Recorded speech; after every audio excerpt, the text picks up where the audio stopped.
Welcome. We're glad that you're joining us for Next Christian Community Simple Summer. Those of you who've been attending Next for a while know that we always change it up in the summer. We have decided not to go live, even though it's now technically allowed, until September. And in the interim, what we're going to do is some gatherings in the summer. Watch the Facebook page, sign up for the e-newsletter, and we'll keep letting you know times that the community is gathering in informal ways in each other's backyards. We may have a brunch here at the church if food is allowed at some point in time, and just hang out together and do high community and less teaching. But the teaching that we're going to do this summer that we think you will enjoy is we are going to have different people share their stories of why they follow Jesus. And we think that's going to be a great exercise in community and being with each other. I grew up in a faith tradition where people talked regularly in the service about their journey with Jesus. Somehow over time that doesn't happen as much anymore in churches, and so we are delighted this summer to allow people to just give voice to how they discovered Jesus and how they experience him, which is really what we're all about as a community. So we hope that you will enjoy the testimony that you're going to hear today. There are songs from our worship team that are posted on YouTube if you decide that you just want to listen to some music on your Sunday morning or whenever you happen to watch this during the week. Again, we'd love to see you in person after this long time apart, and so please do come and join us. And if you're new to our community, feel free to drop in on one of our gatherings. So those will be posted again on our Facebook community page. You actually have to ask to be a member of it, and I will say yes. And you can also watch in the newsletter. You can sign up for that on the website if you haven't already, and there will also be information posted through the newsletter about where and when groups of us are going to get together. Have a fabulous summer. We look forward to being together in September. I don't know about you, but I've missed being together as a community.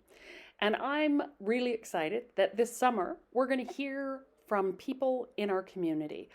It's a chance to get to know a few people a little bit better and understand why it is they follow Jesus. We hope that it will bless you. For a while, know that we always 1 Corinthians 14:26 from the Message version of the Bible. So here's what I want you to do. When you gather for worship, each one of you be prepared with something that will be useful for all. Sing a hymn, teach a lesson, tell a story, lead a prayer, provide an insight. Paul talking to the church in Corinth. In informal ways in each other's backyards. We may have a brunch here at the church if food is allowed at some point in time, and just hang out together and do high community and less teaching. But the teaching that we're going to do this summer that we think you will enjoy is we are going to have different people share their stories of why they follow Jesus. And we think that's going to be a great exercise in community and being with each other.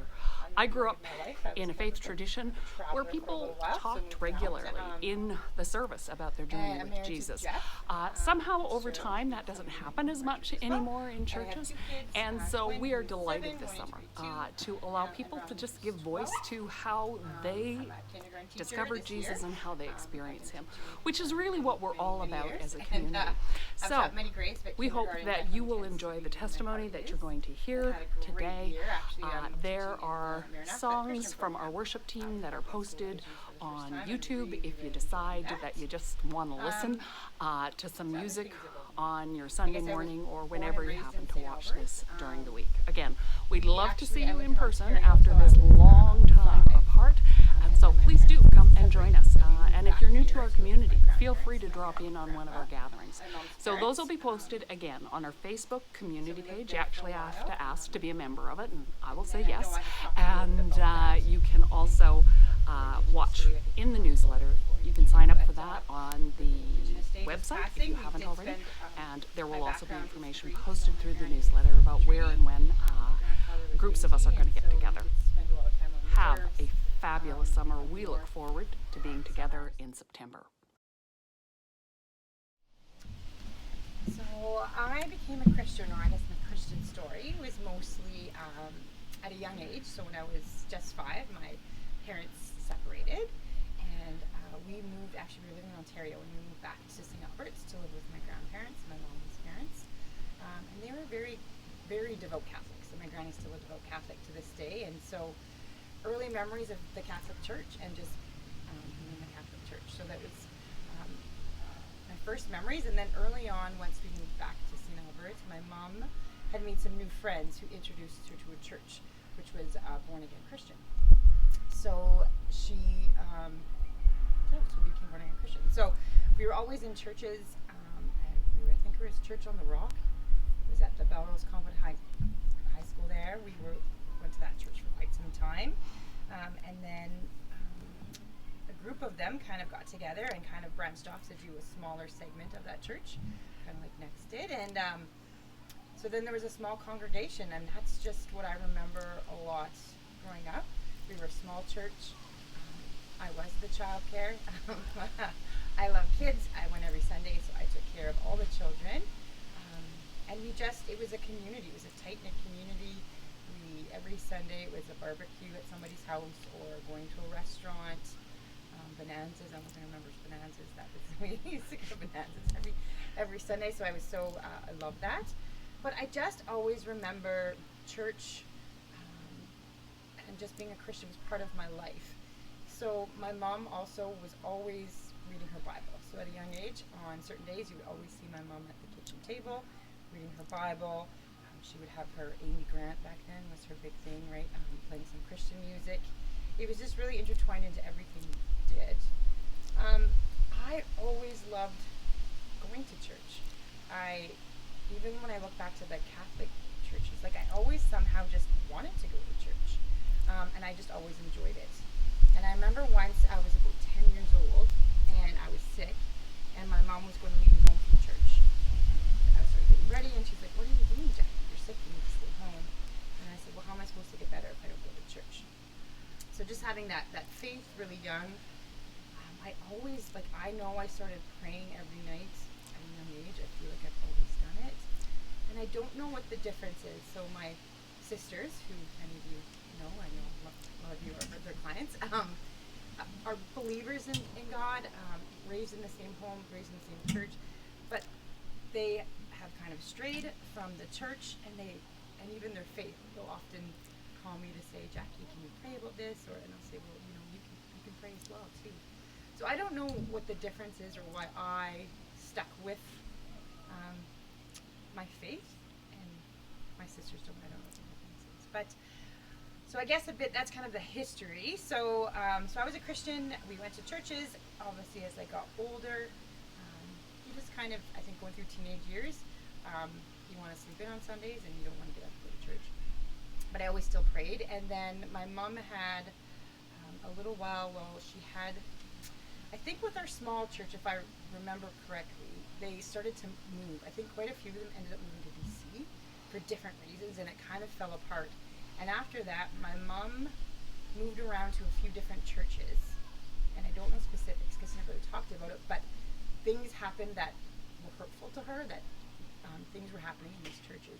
And so along the way, she even actually kind of pulled out of the church. Never wavering in her faith, never not a believer, but our whole kind of church thing kind of fell away for a while, and then I was a teenager, a young adult. And then eventually she joined the Lutheran Church in St. Albert. So in those kind of late teens, early 20s, some would say I kind of fell away from God. I wasn't necessarily living what people call a Christian lifestyle. I would go to bars. I was living with a boyfriend while I was going to university, so doing those kinds of things. But my faith never wavered. I continued to pray. I always read devotions. I remember, I often reflect on, when I was in university, I think that was some of the strongest times I've had relationships with God. Sometimes I think back to that, like why did I feel so strongly connected? But I remember just, when I was in university, I would walk to the bus every morning, and I would just pray every morning.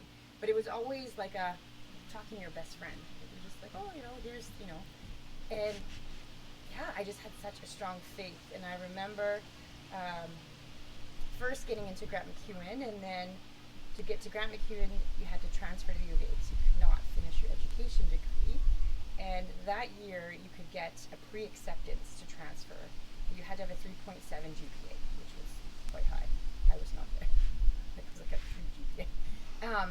And so even those that were high enough or close, they had these interviews on campus. And I had a couple friends having these interviews. And I didn't even go with an interview because I think I had a 3, so I was far off. And everyone was so stressed, like, I'm not going to get in. And it never even fazed me. My faith was so strong back then, like, my God is bigger than this. This is the path he's put me on. I know I'm meant to be a teacher. And sure enough, I got accepted, and I think some of my friends did not, and had troubles with that. But I got into the U of A, no problem. And then once at the university, again, when I was kind of ending in my last year, I think it was a 60% hiring rate. Like, it was quite low for teachers. People had been on the sub list for years without getting jobs. We had professors kind of say, you really need to reflect because, I think it was a high, like 75% of you will not continue education. Half of you are going to quit because it's too hard. The other ones are never going to get a job. So, and again, I was always like, I'll get a job. I'm not fearful of this. This is the path God has for me. So always had that strong faith. And then sure enough, I subbed very minimally on one board, and I've moved around a lot. I was willing to do that, but since the moment I graduated, I have had a job every single year. I never had a problem getting a job. So, did I talk about did I continue on into Grant Cash? Okay. Yeah. So that was university, and then I came out and started teaching. And then I think at that point, I don't know. I think I don't remember a lot with God kind of in that time. Like I said, I always prayed. A big pivotal moment was my mom actually was now part of the Lutheran Church, and I don't remember how it happened, but all of a sudden her and my younger sister decided to do a mission in Mexico. And I don't know how I got involved in this, but somehow I got involved in this.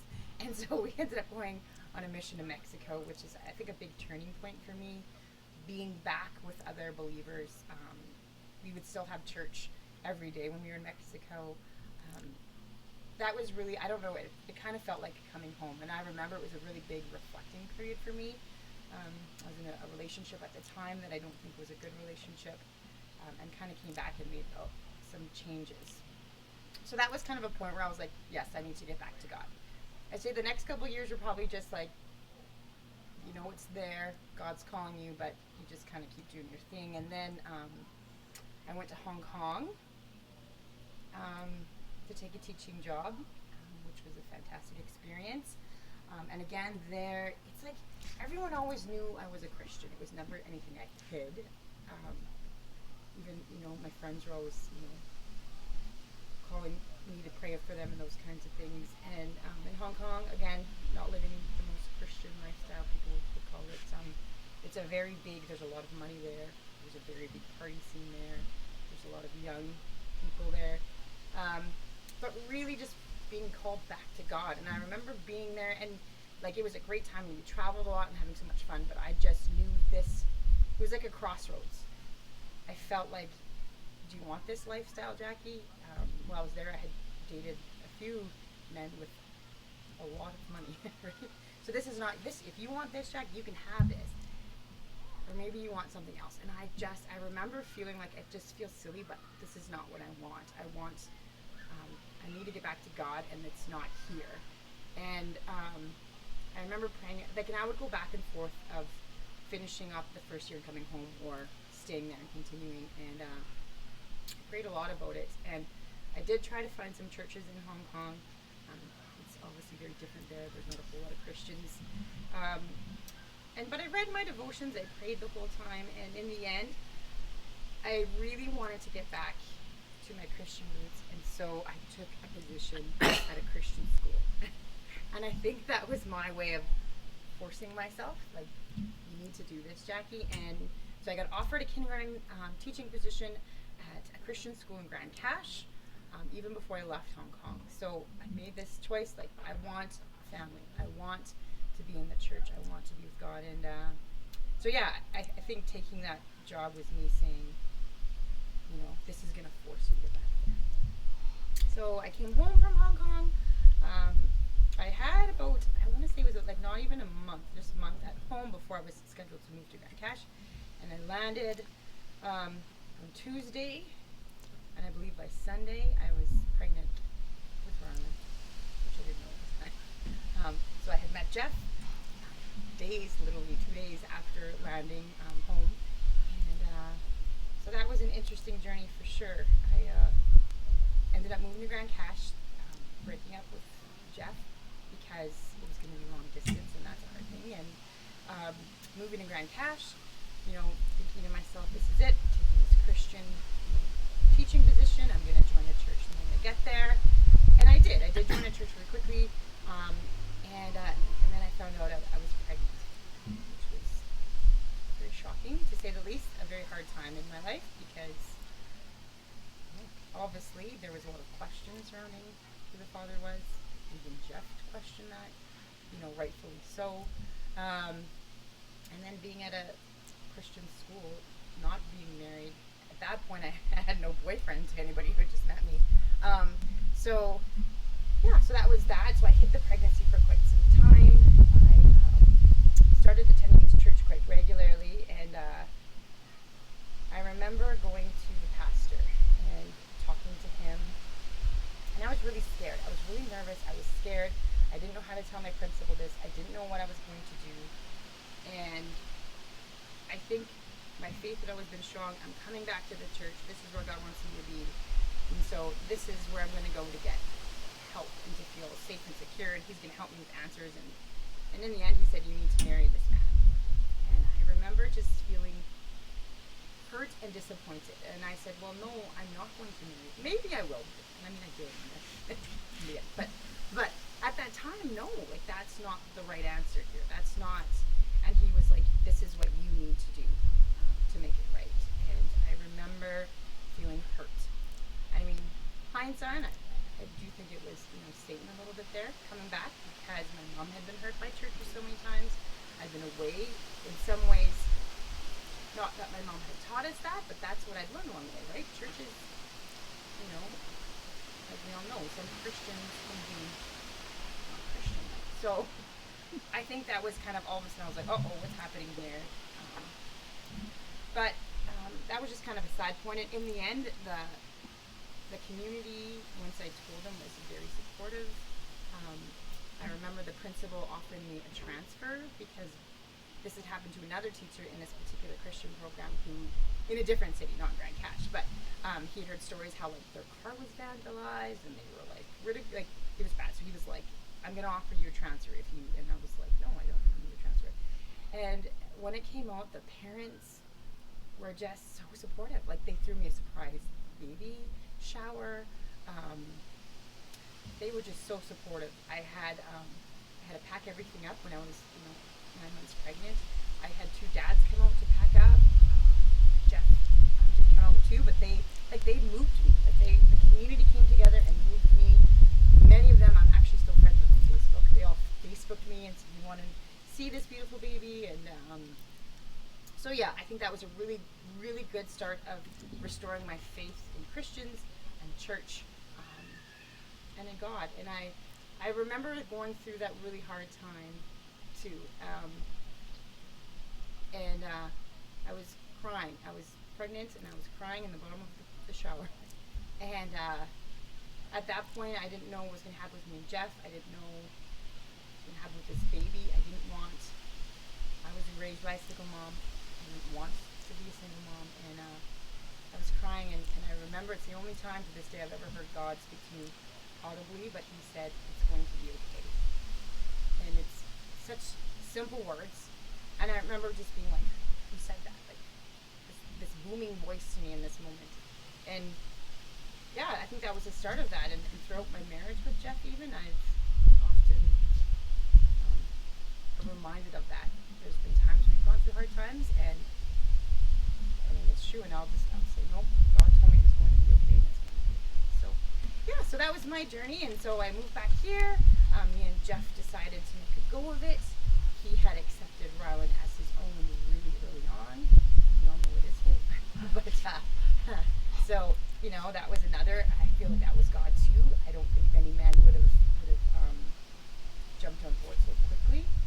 I remember him calling me and saying, and he said, you know, I'll support you financially, but until I know this child is mine, that's all I can offer. Is that okay? And I said, no, it's not okay. It's not okay at all. In hindsight, that was probably hormonal, and what people should have said, yeah, totally understandable. But I was like, no, it's not okay. This is yours. You need to be involved in every aspect of it. And I don't know that many men would have. And he did. I remember we were fighting, and he called me back, and he said, okay. And I was like 3 months pregnant. This is really it. And he said to me, I'm going to commit to this. I'm going to invest in this. I believe this is mine, but I need to tell you if it's not. In some way, if I find out it's not, you will break me as a person, as a man, as a human. And I was like, all right, well, it's yours, so let's, you know, move on.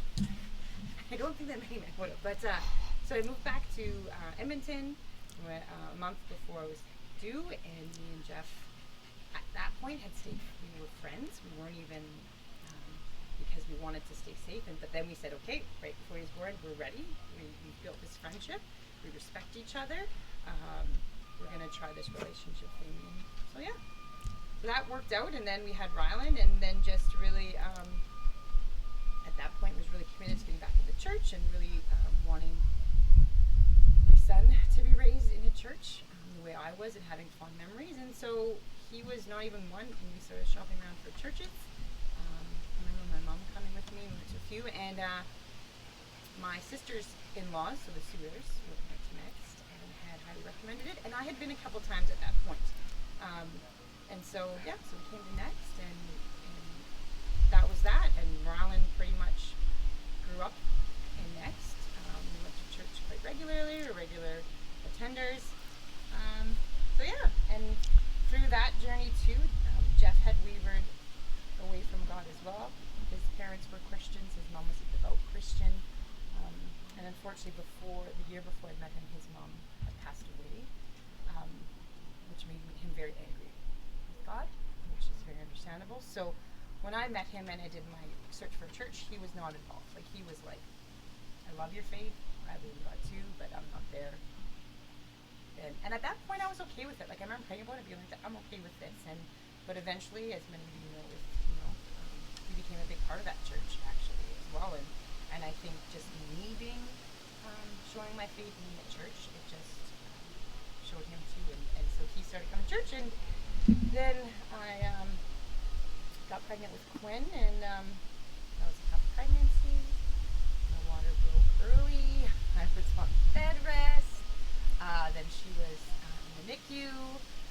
So we stopped going to church. I think I was kind of obviously the leader of the church, going with the family. I was going, let's go. And obviously I was in the hospital for just over a month with Quinn.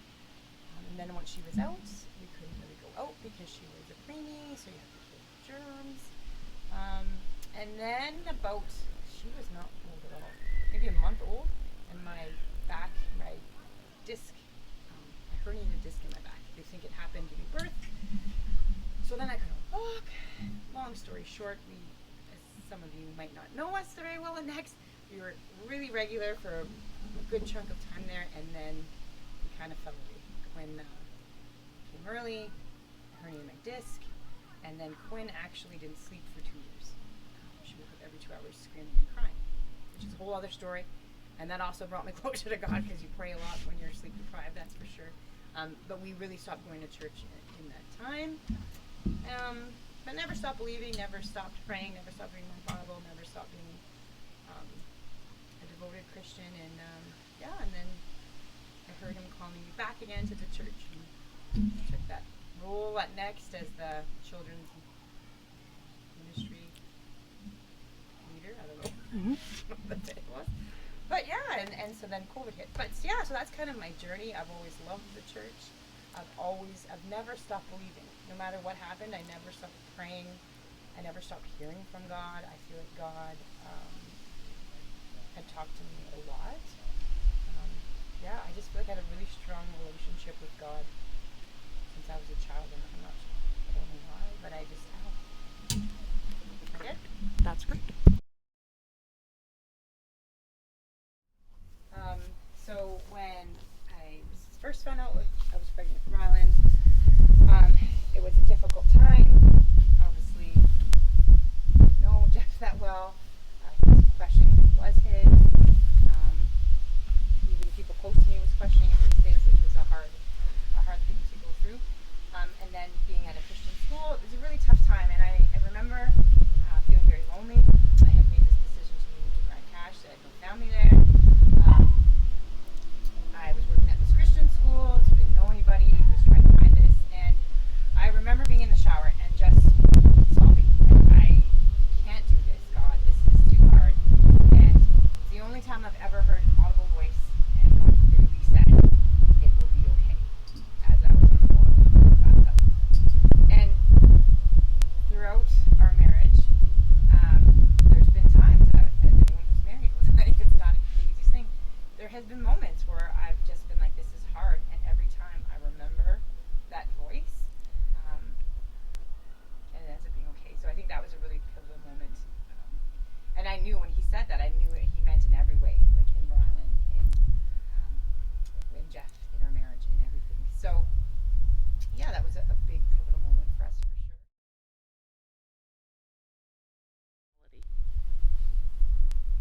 I've had these conversations before. For me, I think anybody who knows me, people that are close to me, know very well that I'm a very spiritual person, and I don't have all the answers, but I just know, for me, it works. And actually, one of Jeff's really close friends, they've been friends for many years, doesn't believe in anything. And we had a conversation recently, and he's struggling with depression, some alcoholism, and I just said, maybe I'm wrong. Let's just say I'm wrong, and maybe there is nothing after this. But isn't it awesome that I felt loved and supported and believed in something my whole life? And maybe you're right. Maybe you just go into the ground. But what if you're wrong? Right? What if you're wrong? And it was when I just said that to him, and I'm not judging you. You need to do what works for you. And he just had this moment. He was like, you're right. And I think he struggled through COVID because he didn't have hope. And I think as Christians, that's what makes us Christians, is that our hope and our faith, and we know there's, something better. So yeah, I would definitely, that's what I've said in the past, and it just makes it so much more joyful. Even with my students this year, it's great when they come. I've had a couple say they've had to put on a pet or a grandparent or something, and I've said, isn't that awesome? They're with Jesus now. How exciting for them, right? And they often are like, yeah, that's so exciting. Let's pray for those that are left behind here, because those are the ones that are sad. Those are the ones that are suffering. But your grandma, your dog, they are just with Jesus. They're having doggy treats. They're just living. And so it's really cute, because now when someone comes and says, they'll be like, oh, yay, they're with Jesus. But it just, at the end of the day, I know without a doubt that God exists, and it's hard to explain that to somebody because he's been so in my life. But if I am wrong, it still makes such a positive impact in my life. As I interviewed Jackie, Romans 12:12 came to mind for me. Be joyful in hope, patient in affliction, faithful in prayer. I think that sums up who Jesus is in Jackie's life and how she approaches following him. What I'm excited about this summer is that all the teaching does not need to come from the pastor. You have things to share with our community that are every bit as important as anything I could ever preach. Thank you, Jackie, for blessing our community. One of the things I love about our community is that we experiment. We try new things. And we decided that hearing each other's stories, seeing each other again, was going to be the best way for us to come together around the Word of God and engage over the summer. We hope that you will join us next week.